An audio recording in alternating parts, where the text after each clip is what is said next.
Assalamualaikum Pak Ustadz Adi. Assalamualaikum warahmatullahi wabarakatuh. Saya mau menanyakan tentang tafsir Quran surah 61 As-Saff ayat 10 sampai 14 tentang sebuah perniagaan yang tersebut hingga ayat 14-nya. Mohon minta penjelasannya, Pak. Dan apakah dari kajian kemarin ini bermuara pada Quran surat As-Saff ayat 10-14 tersebut? Terima kasih. Assalamualaikum warahmatullahi wabarakatuh. Waalaikumsalam warahmatullahi wabarakatuh. Quran surah ke-61 As-Saff di ayat 10 sampai 14. Intinya Allah Subhanahu wa taala memberikan arahan dan motivasi kepada kita untuk bisa mengatur kegiatan kita sehingga memiliki nilai dunia dan akhirat yang terbaik. Ya ayyuhalladzina amanu, hai semua orang yang telah menyatakan beriman. Dan motivasi ini, arahan ini ditekankan oleh Allah kepada orang yang punya iman. Rumus tafsir mengatakan begini: jika ada ayat dalam Al-Quran dibuka dengan kalimat iman, maka di situ iman kita dipertaruhkan. Apakah keadaan imannya kuat atau lemah? Contoh, ada ayat yang pertama dibuka dengan iman itu surah Al-Baqarah ayat 3. Alladzina yu'minuna bil ghaibi wa yuqimunas. Orang-orang yang beriman itu, yang punya ciri takwa adalah orang yang mampu meningkatkan sholatnya. Nah, sholat itu indikator keimanan pertama. Semakin kuat sholatnya, ini menunjukkan semakin kuat imannya. Semakin lemah sholatnya, malas sholatnya, ini menunjukkan semakin lemah imannya. Dan saat menunaikan sholat, imannya dipertaruhkan. Artinya kalau ada orang mengaku beriman, ngaku muslim, tapi tidak sholat, maka dipertanyakan keimanannya. Karena itu kata Nabi, atau kama qala Rasulullah SAW, al-farqu bainal mu'min wal kafir tarkus sholat. Perbedaan antara orang yang sudah beriman dengan yang belum, itu dilihat dalam sholatnya. Orang beriman itu pasti sholat. Orang belum beriman, itu tidak sholat. Jadi kalau ada orang mengaku beriman, tidak sholat, dipertanyakan keimanannya. Itu rumus. Ada ayat akhlak dibuka dengan iman. Maaf. Contoh Quran surah 49 di ayat yang ke-11. Ya ayyuhalladzina amanu la yasra qaumin qaum. Hei orang-orang yang telah merasa beriman, jangan saling mencela. Artinya kalau ada lisan orang beriman, mengaku beriman, digunakan mencela orang lain, maka pada saat yang bersamaan dia sedang merendahkan imannya. Awas, hati-hati.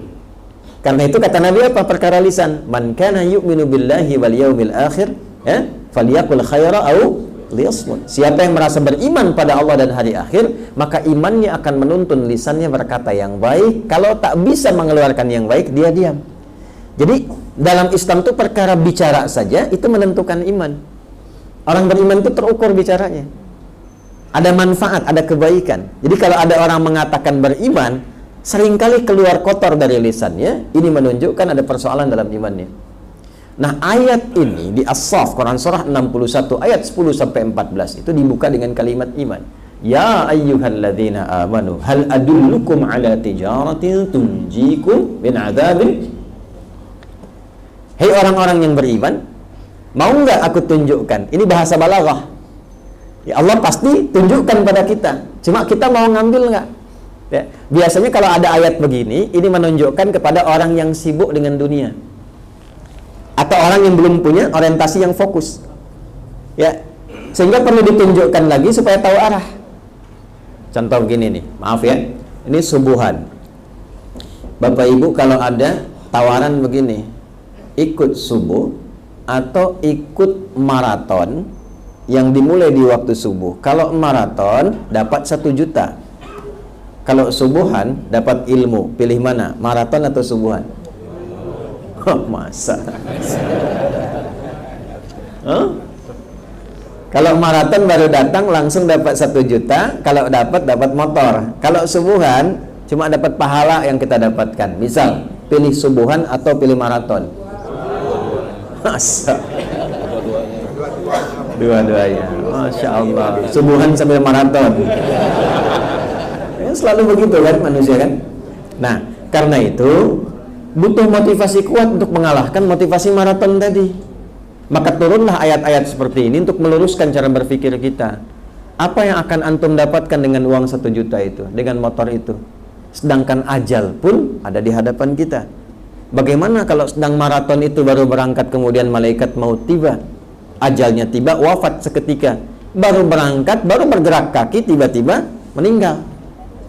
1 juta motor tidak diraih, yang dapat apa? Kematian.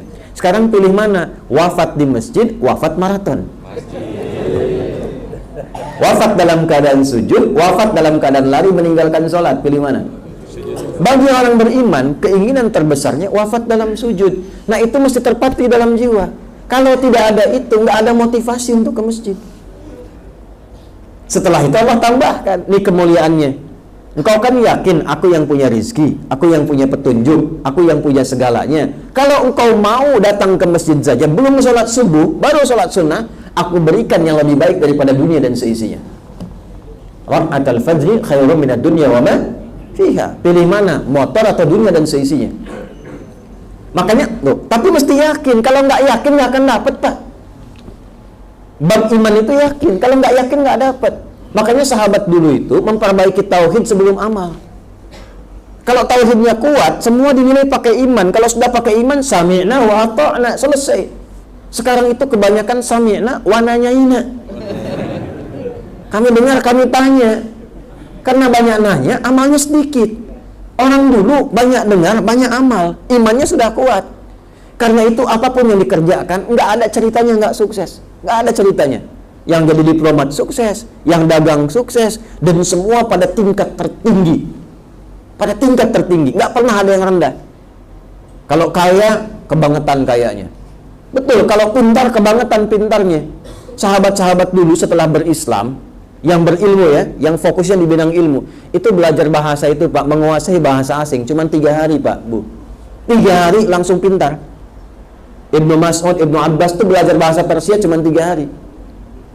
Kalau kaya, nggak tanggung, kebangetan kayanya. Kan urutan tertinggi, kaya, kaya banget, kebangetan kayanya. Modalnya apa? Cuman pakaian. Abdurrahman bin Auf cuman pakaian radhiyallahu ta'ala anhu. Cuma dalam 2 tahun, Pak, jadi orang kaya. Setelah 3 tahun paling kaya. Itu hartanya digunakan untuk bersedekah setiap bulan untuk seluruh penduduk Madinah. Yang nggak punya pekerjaan dikasih modal, yang sudah nggak kerja disantuni, dan yang lainnya dihadiahi. Semua penduduk Madinah dapat kebagian hartanya setiap bulan. Sultan tuh, real Sultan Madinah. Ada nggak yang seperti itu tuh? Ya itu pakai iman. Nah sekarang Allah sentuh iman kita. Dipertanyakan keimanannya kalau tidak mengikutinya. Hal adullukum ala tijaratin. Mau nggak kata Allah? Aku tunjukkan kalian untuk merubah orientasi hidup pada konsep perniagaan terbaik. Kenapa ditampilkan niaga? Karena umumnya manusia itu selalu menimbang dengan untung rugi.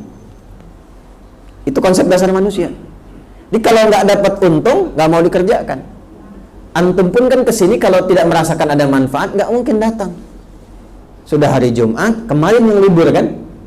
Sekarang kan hari aktif. Belum tentu tempatnya dekat dengan rumah. Kalau merasakan tidak ada manfaat, nggak mungkin datang. Artinya diukur ada keuntungan nggak? Apalagi DKM menyampaikan misalnya ada sarapannya, bisa gitu kan? Jadi untung lebih itu. Ya, itu sudah untung lebih, diuntung tuh, diukur. Apa untung ruginya, dapat apa, kurang apa. Masukin sekolah kan diukur juga kan? Ini ada sekolah A misalnya. Kalau masuk situ diukur dulu tuh biayanya berapa, dapatnya apa, ya, dilahirkannya seperti apa, hasilnya bagaimana, untung rugi. Karena manusia cara berpikirnya senantiasa menghitung untung dan rugi, maka ditampilkan oleh Allah hitungan perniagaan yang terbaik. Apa yang terbaik itu? Yang memberikan kemuliaan abadi selamanya, merasa sukses dan bahagia. Kalau cuman sementara, maaf, masih capek, masih bisa untung, masih bisa rugi. Perniagaan yang baik itu selalu untung, nggak pernah rugi. Ya, nggak cukup dengan amin. Teruskan dulu nih. Ya, coba kalau Anda bisnis pilih mana? Kadang untung, kadang rugi, atau selalu untung nggak pernah rugi? Nah, selalu untung nggak pernah rugi. Itu kalau dapat itu yang paling ideal, dan belum tentu orang bisa dapat begitu. Bapak Ibu jualan kadang-kadang untung, kadang-kadang rugi kan? Tapi ini selalu untung nggak pernah rugi. Bagaimana cara berpikirnya? Kita menempatkan diri kita pada konsep kehidupan abadi yang selamanya akan begitu, nggak pernah berubah. Dan itu hanya terjadi di akhirat, tidak di dunia. Dunia itu situasinya fana, selalu berubah. Wa tilkal ayyam nudawiluha bainan nas. Roda kehidupan dunia itu kadang di atas, kadang di bawah. Kadang senang, kadang-kadang sedih. Karena senang mendapatkan syukur, sedih untuk bersabar. Konsepnya begitu. Jadi antum pun kalau usaha itu nggak akan untung selamanya. Ada kalanya mendapatkan ruginya. Kenapa? Karena hukum dunia. Dunia itu tempat ibadah. Kalau untung terus, kapan sabarnya? Nggak pernah antum merasakan nikmatnya sabar. Sedangkan yang dekat dengan Allah itu karena sabar. Innallaha ma'as sholihin. Kalau antum nggak pernah sakit, selalu sehat terus, nggak akan merasakan nikmatnya istighfar saat sakit, nikmatnya berdoa saat sakit. Dikasih sakit, fisiknya lebih kuat lagi, doanya lebih kuat lagi. Itulah dunia. Tapi kalau antum nggak pernah pengen sakit, ya, nggak pernah pengen rugi, selalu pengen nikmat, nggak capek hidupnya, itu di akhirat. Hukum akhirat itu selalu sama sifatnya, nggak akan pernah berubah. Artinya nikmat saja. Tapi kalau sakit terus. Karena itu orang yang cerdas mempersiapkan kehidupan akhiratnya, dia niagakan aktivitas dunianya untuk mendapatkan keuntungan yang sifatnya abadi di akhirat. Jadi ubah dulu cara berpikirnya. Kita kan akan meninggal. Siapa yang tidak akan meninggal? Boleh angkat tangan. Hah? Nah, karena yakin akan meninggalkan dunia ini kan pindah alam kan? Nah, alam setelah dunia sifatnya abadi. Namanya akhirat, makanya pakai ta, akhirah, ujung, nggak ada alam lagi. Maka kalau di dunia kita tinggalkan, ya sewajarnya saja, kan cari bekal. Orang cerdas adalah orang yang menyiapkan akhiratnya, karena disitulah kehidupan abadi dia. Jadi kalau dia siapkan bekal sekarang, bekalnya banyak, bawa ke akhirat, kaya di akhirat, kaya terus, gak akan rugi. Itulah perniagaan yang sesungguhnya. Tapi kalau nggak disiapkan bekal, terlena di dunia, kan ditinggalkan dunianya. Akhirat nggak akan ditinggalkan lagi, dunia ditinggalkan. Karena minim bekal akhiratnya, fakir dia, fakir akhiratnya. Maka rubah cara berpikir dia. Kalau yakin memang akan meninggal, maka siapkan bekal untuk pindah tempat. Antum dari rumah tadi kan, pengen pindah sementara ke sini untuk ikut taklim, bukankah butuh bekal? Kalau nggak ada bekalnya, belum tentu nyampe ke sini. Nggak ada kendaraan, lambat nyampenya. Orang berangkat menjelang subuh, antum ba'da asar udah jalan. Capek. Ya kan? Begitu nyampe nggak fokus karena kelelahan. Butuh bekal. Jadi hukum itu pindah tempat butuh bekal. Kadang-kadang setiap tempat bekalnya beda. Dan di sini ada yang pengen umrah haji ke Saudi. Mata uangnya sama tidak? Beda. Hukumnya sama tidak? Baru antar dunia, hukumnya sudah beda. Sekarang akan meninggalkan dunia. Jangan berharap hukumnya sama. Karena itu bekalnya pun pasti beda. Jangankan di akhiratnya, masuk kuburan nanti, maaf ya, dari dunia ke alam kubur, bekalnya nggak akan sama. Sekarang pakai baju begini nih. Apakah baju yang ini akan dipakai saat masuk alam kubur? Tidak. Lalu apa manfaatnya bekal yang kita kumpulkan selama ini? Tuh. Bukan berarti tiap hari harus pakai kain kafan, tidak. Ya, kan ada tempatnya. Dunia pakai seperti ini, alam kubur ada tempatnya, gitu kan? Nah, yang kita persiapkan itu apa bekal ke kuburnya? Beruntungnya kita sebagai muslim, babnya sudah lengkap. Semua pulang kecuali satu, yaitu amal soleh. Ya, maka kita mesti jadikan nilainya, bukan pekerjaannya. Nilainya rubah dari amal menjadi soleh. Kapan amal itu menjadi soleh, punya sifat soleh? Ketika didorong oleh iman. Karena itu, setelah Allah mengatakan diselamatkan dari siksa neraka, apa setelah itu? Tu'minuna billah. Rubah semua kegiatan itu karena iman, karena Allah subhanahu wa ta'ala. Bicaranya pakai iman, memandangnya pakai iman, kerjanya pakai iman. Kerjanya di tempat yang sama. Bapak tetap ngantor di tempat itu. Dagangnya tetap itu, cuman dagangnya pakai iman. Kalau dagang pakai iman, nggak akan mencuri, nggak akan nipu, nggak akan nyogok, nggak akan korupsi, nggak akan terjebak riba. Itu dagang pakai iman. Ketika Anda bergerak keluar dari rumah dagangnya pakai iman, mengatakan Bismillahirrahmanirrahim, maka semua derap langkahnya menjadi nilai, dicatat dari amal jadi soleh, amal soleh. Bukan cuma amal. Kalau nggak pakai iman, amal saja. Kalau pakai iman jadi soleh.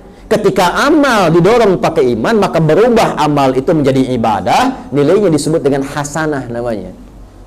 Nah, setiap ada perbuatan hasanah nilainya 10. Nilai itu yang disebut pahala. Quran surah 6 ayat ke 160. Man jaa bil hasanati falahu asyru amsalihha. Dicatat oleh malaikat 10. 10 itu bukan begini, 1, 2, 3, 4, tidak terlalu sedikit. 1 keduanya 500 tahun, 2 ketiganya 500 tahun. Nah, itu diakumulasikan dalam catatan, disebut dengan kitab. Saat meninggal, nanti pulang ke akhirat, kitab itu akan muncul, terlihat. Kata Allah, "Iqra kitabak, kafa bi nafsika al-yawma 'alaika hasiba." Hasiba itu yang dimaksud hisab. Dan tugas kita itu menjadikan semua perbuatan punya nilai di hadapan Allah. Karena itu setiap amal soleh diawali dengan iman. Contoh Quran 103, "Wal 'asr innal insana lafi khusr illa alladziina amanu wa shalihah." Paham sampai sini? Maka kalau bicara pastikan soleh.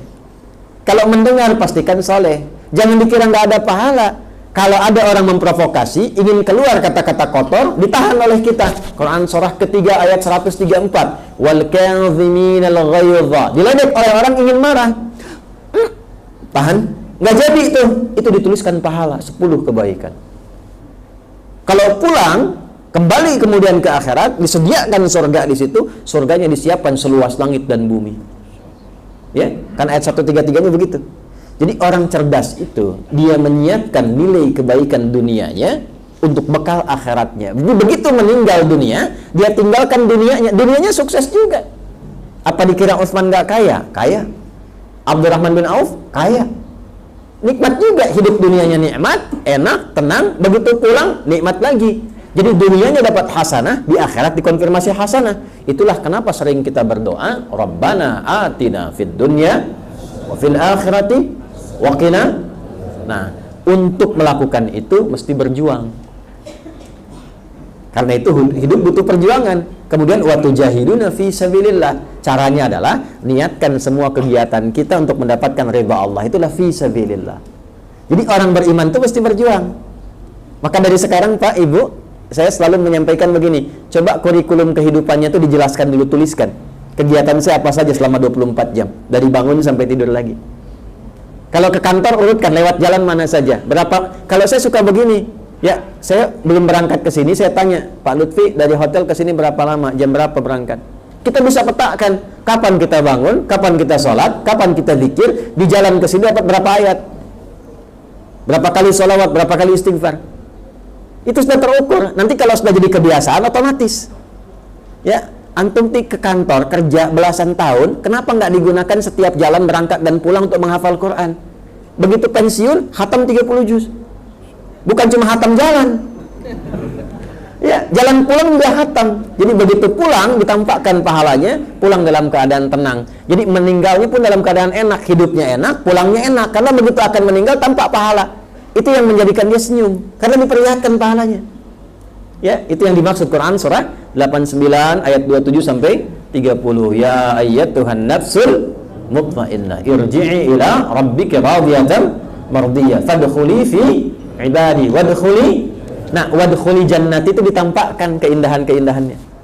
Di orang saleh itu ketika akan meninggal ditampakkan hasil amalnya. Itu yang dimaksud wadkhuli jannati. Makanya pulangnya ada yang senyum, ada yang sujud. Ya, Masya Allah. Semoga kita termasuk digolongkan orang-orang demikian. Allahu a'lam bishawab.